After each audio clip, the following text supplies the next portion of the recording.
All right, so we're going to read chapter 10 of Hoot. Chapter 10. I missed my bus, Roy muttered. Big deal, I'm missing soccer practice, said Beatrice.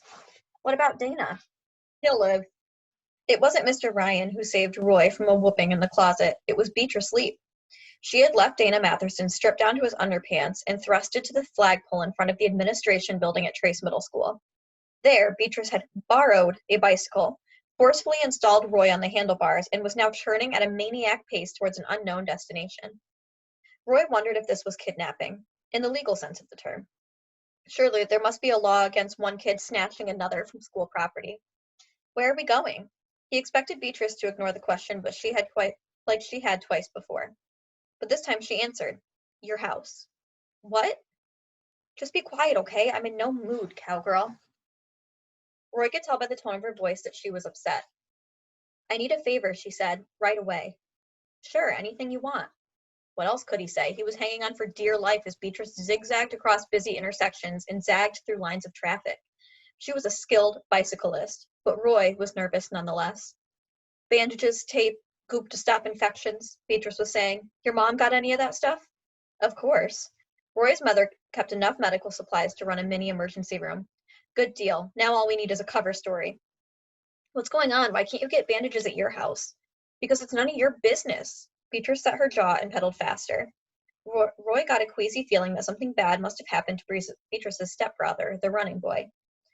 Mrs. Eberhardt greeted them at the door. I was getting worried. Was the bus late? Oh, who's this? Mom, this was Beatrice. She gave me a lift home. I'm very pleased to meet you, Beatrice. Roy's mother wasn't just being polite. She was plainly delighted that Roy had brought home a friend, even if it was a tough-looking girl. We're going to Beatrice's to finish up some homework. Is that okay?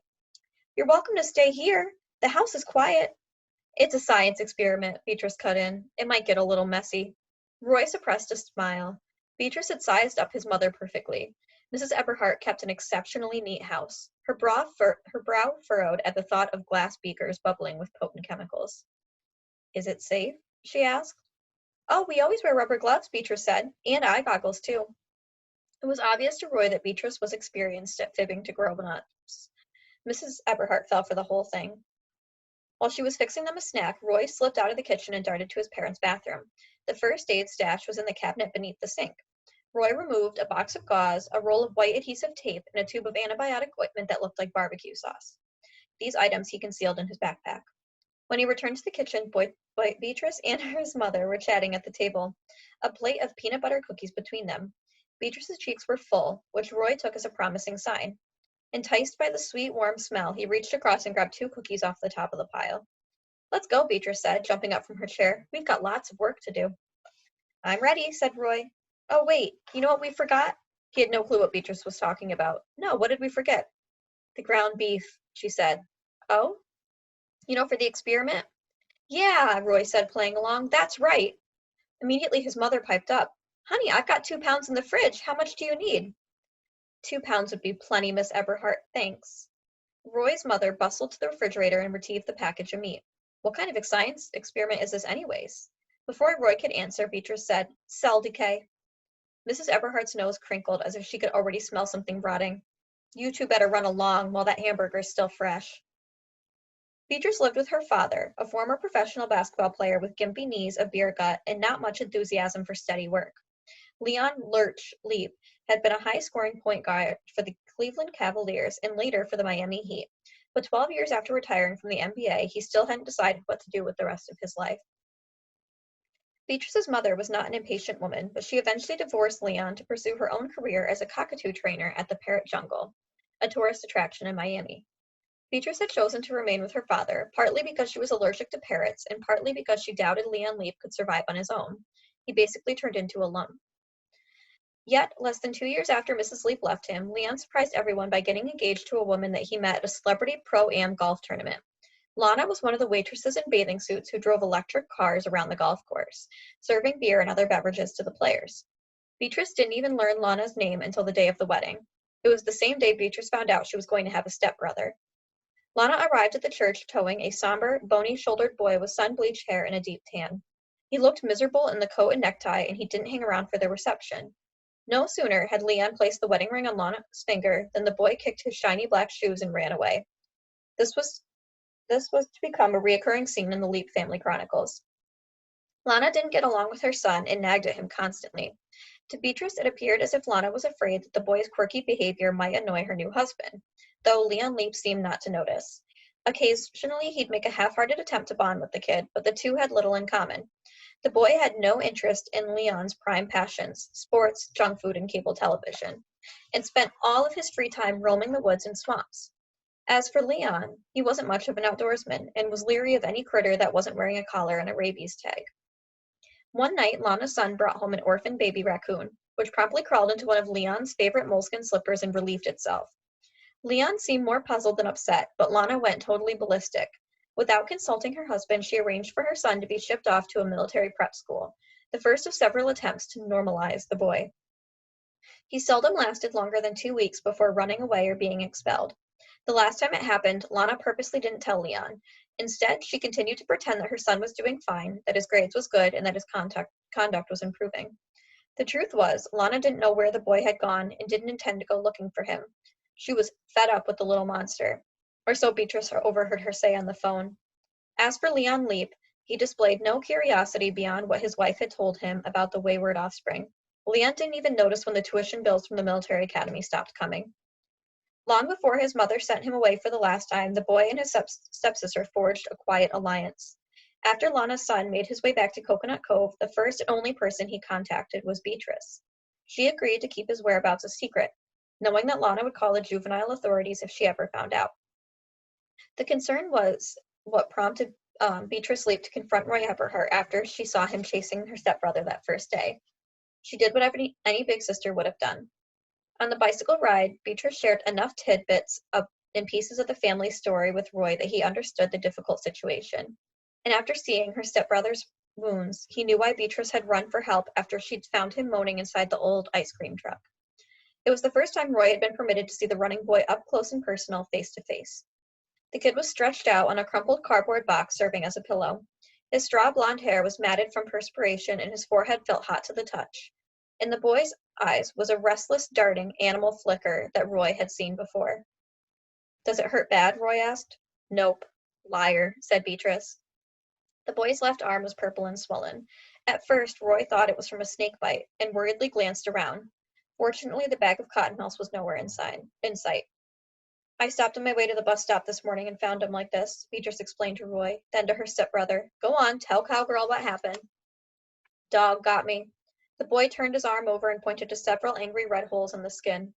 The bites were nasty, but Roy had seen worse. One time his father taken him to a state fair where a rodeo clown got chomped by a panicky horse. The clown was bleeding so badly that he was rushed to the hospital in a helicopter. Roy unzipped his backpack and removed the medical supplies. He knew little about treating puncture wounds from a first aid course he'd taken at summer camp in Bozeman. Beatrice had already cleaned her stepbrother's arm with soda water, so Roy lathered antibiotic ointment on a panel of gauze and taped it firmly around the boy's arm. You need a tetanus shot, Roy said. Mullet Fingers shook his head. I'll be okay. Is the dog still running around here? The boy turned inquiringly to Beatrice, who said, Go ahead and tell him. You sure? Yeah, he's all right. She shot an appraising glance at Roy. Besides, he owes me. He almost got squashed in a closet today. Isn't that right, cowgirl? Roy's cheeks flushed. Never mind that. What about this dog? Actually, there was 4 of them, Mullet Fingers said, behind a chain fence. How'd you get bit? Arm got stuck. Doing what?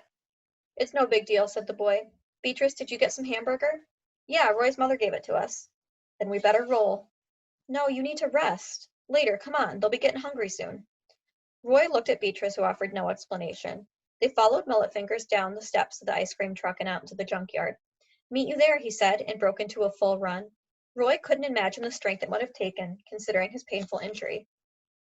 As Mullet Fingers scampered off, Roy noticed with some satisfaction that he was wearing shoes, the same sneakers that Roy had brought for him a few days earlier. Beatrice mounted the bicycle and pointed at the handlebars. Hop aboard. No way, Roy said. Don't be a wuss. Hey, I don't want any part of this, not if he's going to hurt those dogs. What are you talking about?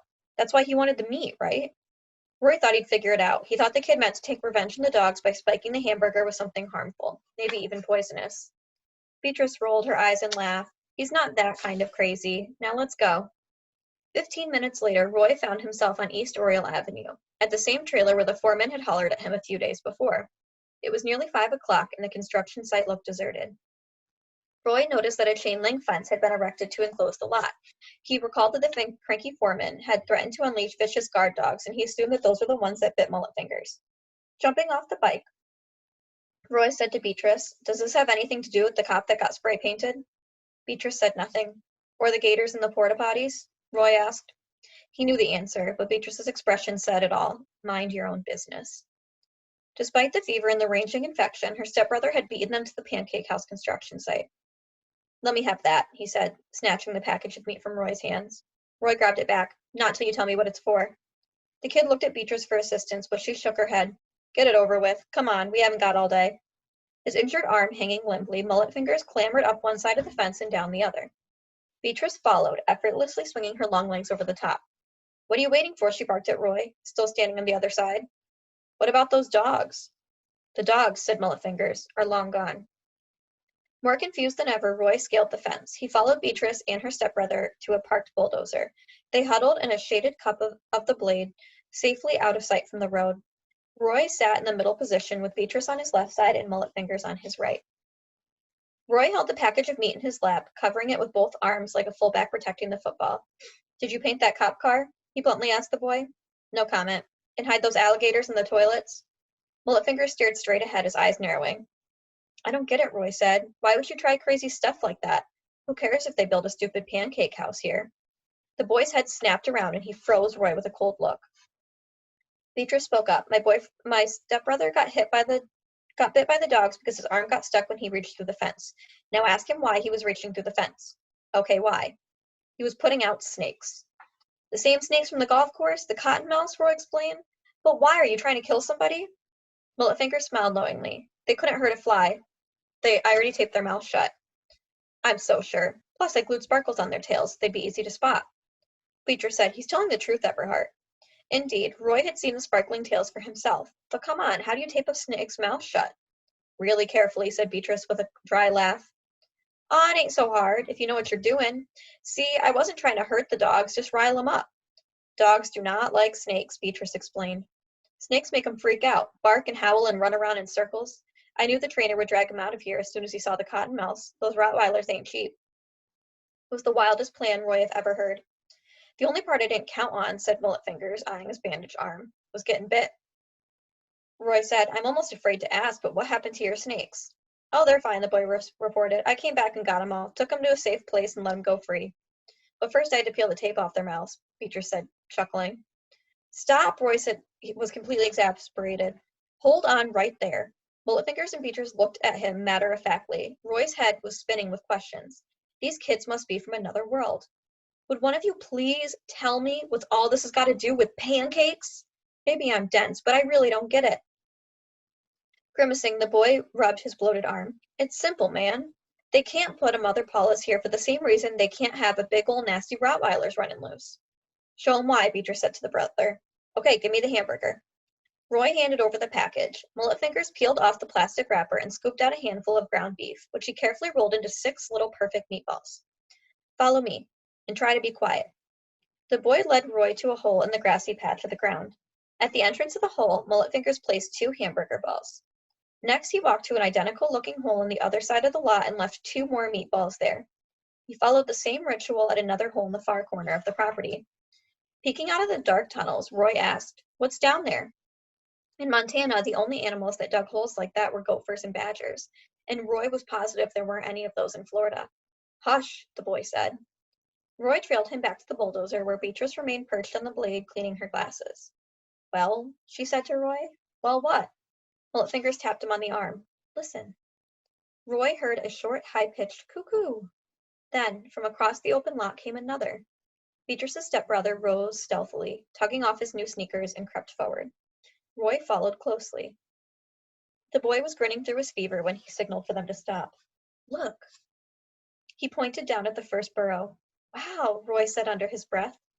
There, standing by the hole and peering curiously at one of the meatballs, was the smallest owl he had ever seen. Mullet Fingers chucked him gently on the shoulder. "Okay, now do you get it?" "Yeah," Roy said. "I get it." Let me pull up your reading comprehension questions for this chapter. Chapter 10 questions. Who saved Roy from Dana Matherson? So this is at the way beginning of the chapter. 2. What happened to Mullet Fingers' arm? And 3. What kind of animal is Mullet Fingers trying to save at the construction site?